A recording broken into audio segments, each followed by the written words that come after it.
晚上给两姐妹炖一个苹果瘦肉汤，简单好喝的同时还可以做蒸菜。我蒸了一点这种豆豉罐头鱼吧，然后这个是猪展肉，也就是猪腱子肉，比较嫩啊，你就给它清洗干净，切成小块，放到开水锅里面烫一烫，可以放一点生姜，给它煮熟就可以了。刚刚削了一个家里面现在正在吃的云南昭通丑苹果，脆甜脆甜的，你就给它切成块放进去就可以了。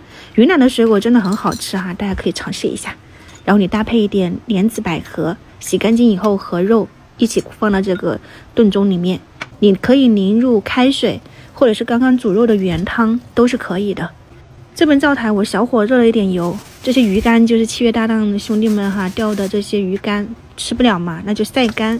但是呢，我觉得晒得太干了。如果你们想要吃豆豉这种罐头鱼就这个鱼，你就把它那个晒到半干的状态再来做，就用小火给它炸到香酥，骨头都可以吃的那种状态。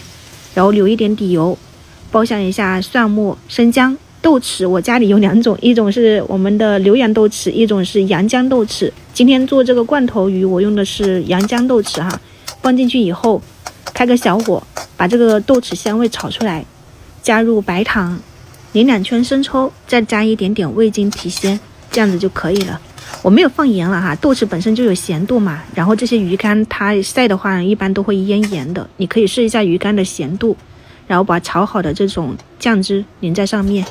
一起蒸的话呢，可能也就是30-40分钟左右。我可以来蒸一个鸡肉，也是新鲜的鸡肉半只鸡，放一点黄贡椒、姜蒜末，还有灯笼椒，刚刚剩下来一点底油也加进去了，生抽，少量的盐，一点点味精，白胡椒粉，搞定。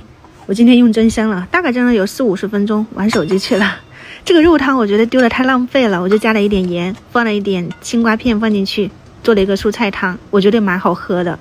早上不是做了这个包菜吗？这个刮刀你们自己去找一下，就是用来刮这种包菜丝的，刮得很细。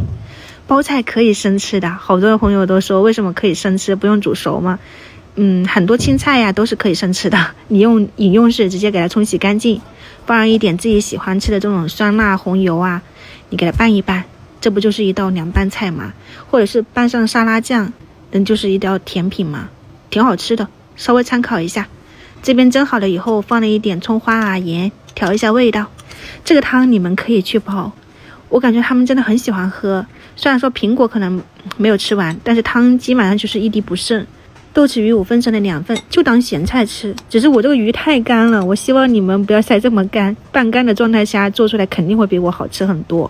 然后这个鸡肉它是酸辣口的，就是又酸又辣，你们喜欢也可以去尝试一下。先开吃了明早再见，拜拜。